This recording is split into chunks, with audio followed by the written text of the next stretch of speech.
आज का हमारा टॉपिक है एंगल्स। तो कोणों के बारे में हम देखते हैं कितने प्रकार के कोण होते हैं। तो एंगल क्या है? An angle is combination of two rays with common end point. That is combination of two rays with common end point.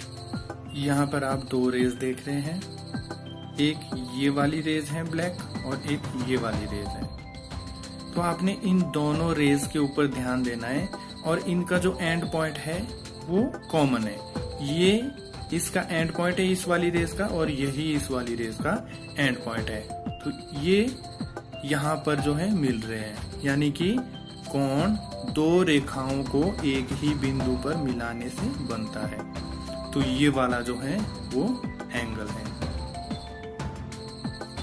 यहाँ पर दोनों रेज को आप देख सकते हैं जीरो पे। आप इस गोले में चारों तरफ अगर नजर घुमाएंगे तो यहाँ जीरो से जो है 10, 20, 30, 40 ऐसे करके यहाँ पर 90 और यहाँ 180, 270 और पूरा चक्कर जो है वो पूरा राउंड 360 लिखा हुआ है डिग्री में।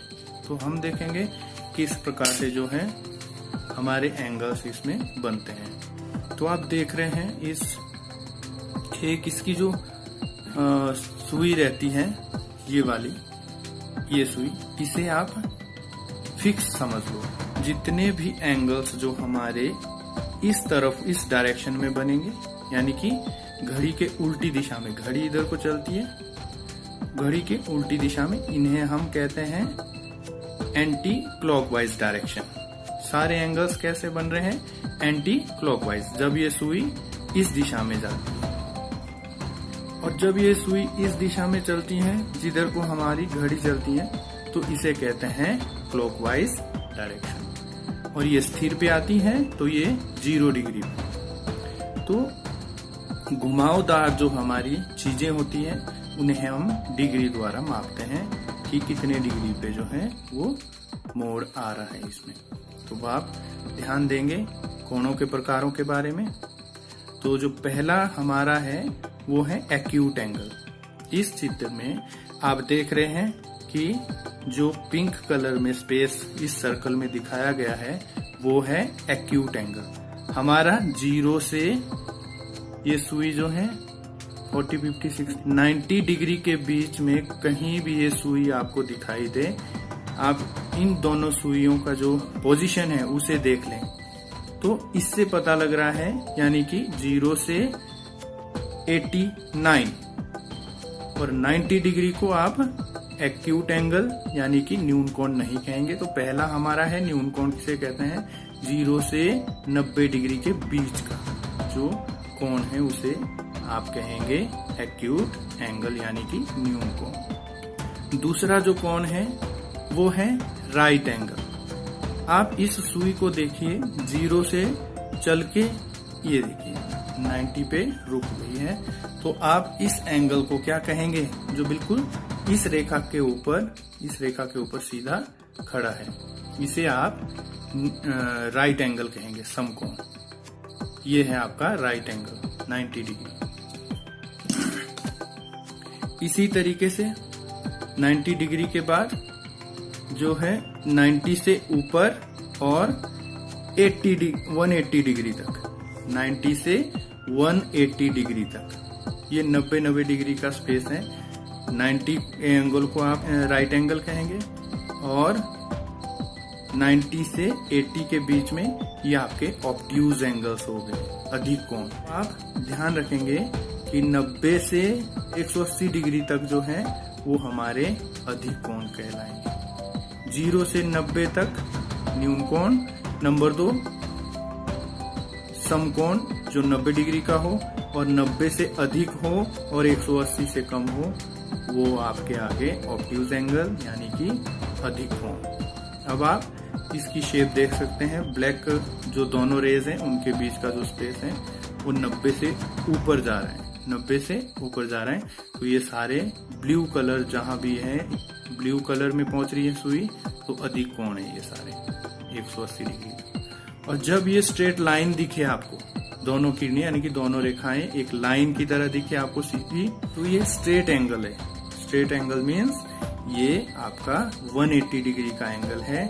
रिजु कोण जिसे आप कहते हैं, 180 डिग्री के कोण को कहा जाता है। और 180 डिग्री से ऊपर के कोण, 180 डिग्री से ऊपर के, जो ग्रीन कलर में अभी सुई जहां पर चल रही है, ये पूरा एरिया ग्रीन कलर का जो है वो पूरा एरिया क्या है, यानी कि यहां से इस 180 डिग्री से और 360 तक, ये हमारे हो गए रिफ्लेक्स एंगल यानी कि प्रतिवर्ती कोण।